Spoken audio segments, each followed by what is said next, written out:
Always trust. We ask the questions. What is needed in the world?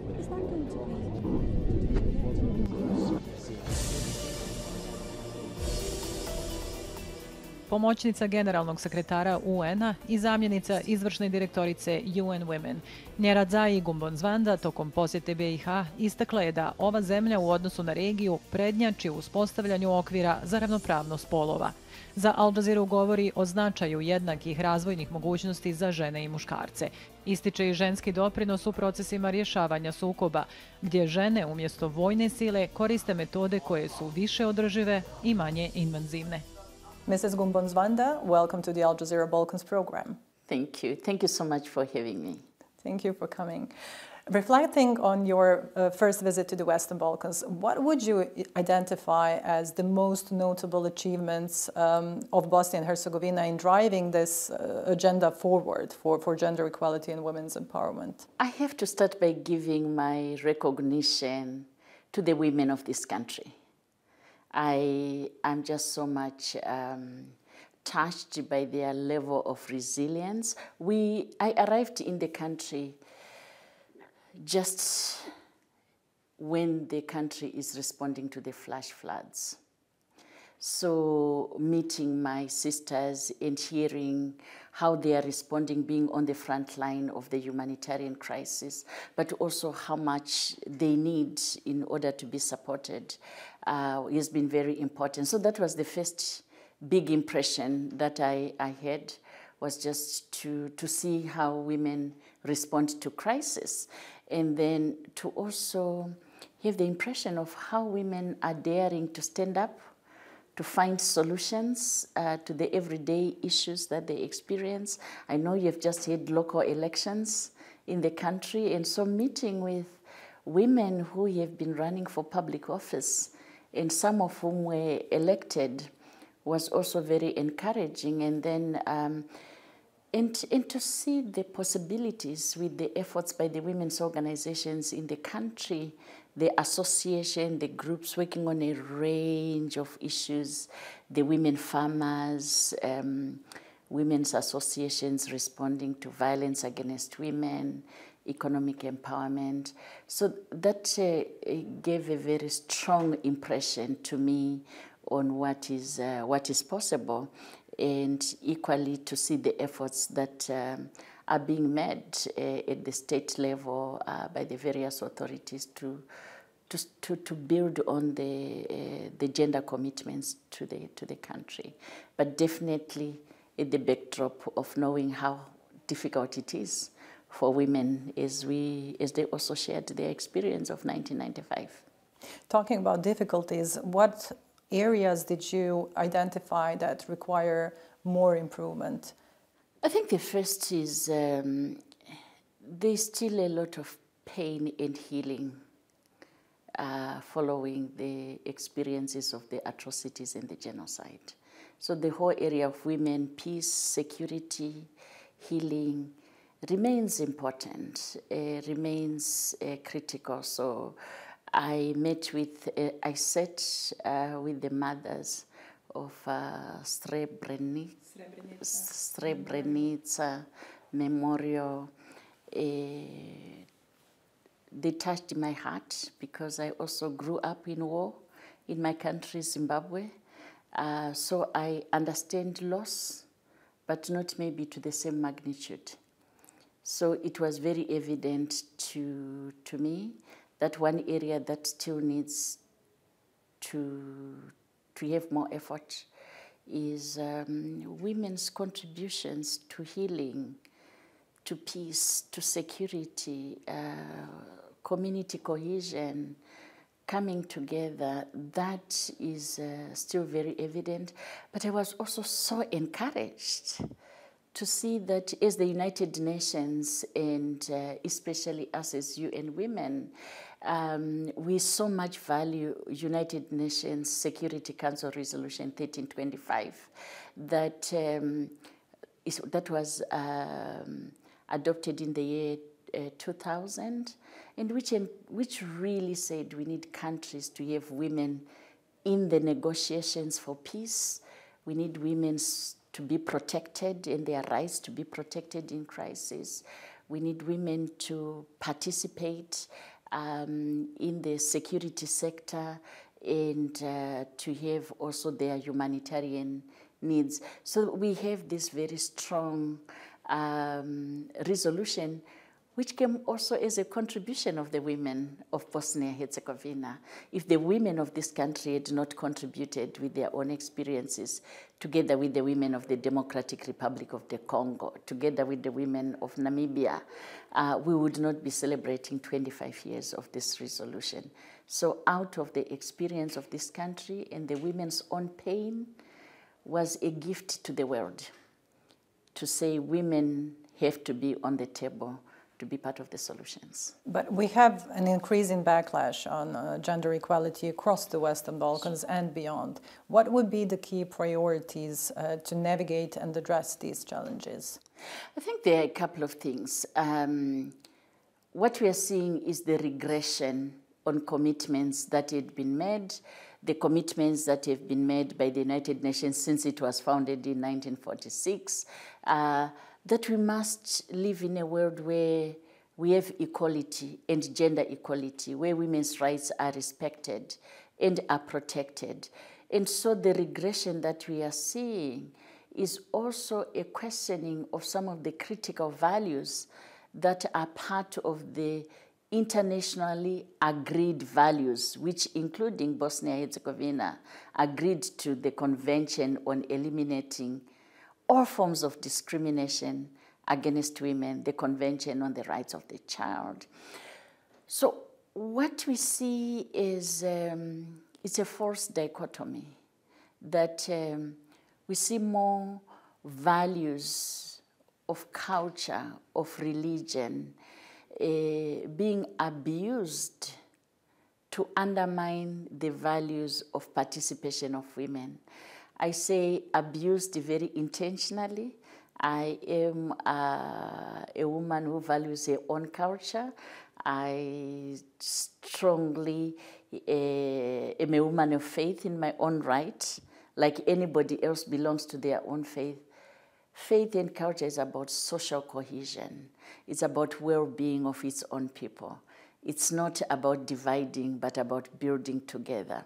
So the regression that we are seeing, I see it as a misinterpretation of the core values of what it means to be a family, what it means to be a community, what it means to be in coexistence, because including the UN values deeply and respects culture and religion. And it says that at the same time, culture and religion must uphold other rights and not undermine the other values. I used to serve as the African Union Goodwill Ambassador on ending child marriage. And in many of our countries, culture was used to justify the marriage of little girls of 10-year-olds. And our cultural leaders would stand up and say, no, a culture should not be used to justify a criminal behavior, rape of the little girls. So the regression that we are seeing from our point of view as UN Women, we need to continue to uphold the core values of non-discrimination, of coexistence, of creating opportunities for all, and that when women are empowered in the family, they're able to raise empowered children. They're able to contribute to the well-being of their own community. They're able to stand up tall and confident with the fullness of creation and with the fullness of being for them to be the best for their own society. So women's human rights, protection of women's human rights, the empowerment of women is not just for the benefit of those women. It is actually for the total benefit of society. And therefore, these regressions are undermining the total capabilities of the nation. So being here in Bosnia-Herzegovina, I see an amazing opportunity for unleashing the potential of women, for the creativity they carry, for the knowledge they have, for them to build the country together, their communities, their societies, together with their brothers, with their husbands, with their families, with their neighbors. So the regression is actually undermining in the world, it undermines the development of our world. Women are the builders of society. How does including women in peace and security efforts contribute to more sustainable and effective conflict resolution and post-conflict recovery? You mentioned Bosnia, you mentioned the notable achievements of the women here in the crisis situations, but what with peace and security process? I was quite involved in the peace process for other countries, including for South Sudan, for Somalia. And so if I relate with being here, I think it was a truly missed opportunity that the women of Bosnia and Herzegovina were not fully involved in the Dayton Accords. It was a truly missed opportunity. And it is a great possibility that we have and a great opportunity that they can be part of building peace now, that they can be on the table, being part of the governance of the country, being in local municipalities, being mayors, being parliamentarians. What it would contribute to is women prioritize the essence of human security first and not militarization. When women speak of security, they want to see the local school functioning. They want to see the local police station functioning. They don't want to see people with guns walking around their communities. They want to see a road infrastructure that is transport to take food to the market. That is the true essence that women look for when they say, we want a secure community. They are looking for everyday life existence for themselves. They're also looking at just meeting their neighbor and talking to their neighbor and feeling free in their own community. The women don't start by asking which tribe. I come from a country which talks of tribe. Women, when we interact at the market, they don't start by asking and say, I only buy from this person because they belong to this religious group, or I can only speak to... No, they start by saying, how can we communally come together in order to offer each other the best to raise our children? That's the essence of women perspective of security. And therefore, what we have seen through UN Women, our work that we do across the world on women, peace and security, is that women have to be part of the community peace committees, because that's the small committees that see what is happening in the community. Women must also be in the police, in the law enforcement. We also need women in the military. We do, because they would also offer this other perspective into the sector. So we run a number of programs as UN Women, including the Women Peace and Security and Humanitarian Fund, the RC initiative that also supports women's participation in peacekeeping.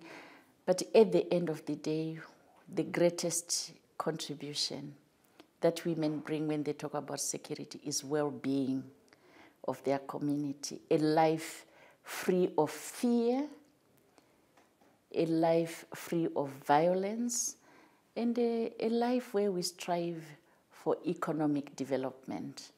That's at the core of the essence when women say we want to be part of this, the security processes. It's not to increase guns in our communities, but also when they sit there in parliament, they will be scrutinizing the budgets to see how much of the budget is going to basic services, how much of the budgets are going to other services, and how much are they also prioritizing good neighborliness. Because it's very important that the security of a nation is also about, and a country and a state is also about trading with your neighbors. Women being able to go across the borders with their tomatoes or with their apples, and the same happening. So the notion of regional women, peace and security is equally a notion of social cohesion, of coexistence, of trade, of development. And these are some of the issues coming here that I felt and learned that they are also very hard issues that the country is dealing with, the issues of trafficking. And wherever there is human trafficking, we know what it means for women. Issues of migration. So being here in Bosnia and Herzegovina and supporting our extraordinary work as UN Women and as the UN system, I am very encouraged by the possibilities. I carry hope and I carry trust that with hope and trust we can build from the past, heal on the past, but women have to be at the center of decision making. So they will lead to less military expenditure, and then the budget will be allocated to schools, to the building of community, Yes. the demilitarizing safety and security, actually. Definitely. We just, as UN Women globally, we just launched our data snapshot for the world. And it's said that in the last year, $2.4 trillion were spent on military expenditure. That's a huge amount of money to just kill each other, to just bomb each other, to lose lives, when at the same time we have 119 million children who are out of school. So if these trillions were translated into investment in education, our children would not have died because there would be less wars, and they will be in school. And we build a much more secure world. So at this moment... And they would have parents And they would employed. have their parents. So my heart is heavy being in Bosnia and Herzegovina and seeing what is happening around us. When we watch and we see and we follow, as UN Women, we are present in Ukraine, we are present in the Sudan, we are present in OPT, the Occupied Palestinian Territories. We are responding to the situation in Gaza, and in the last few weeks, Lebanon. We look at Haiti. We should stop counting where the war is. We need to wake up one day and count where the peace is thriving, where the economies are growing, because that's the narrative we need. We need the wars to end. A world beyond war. We need a world without war. We need... This is human. This is man-made. It's individuals making decisions.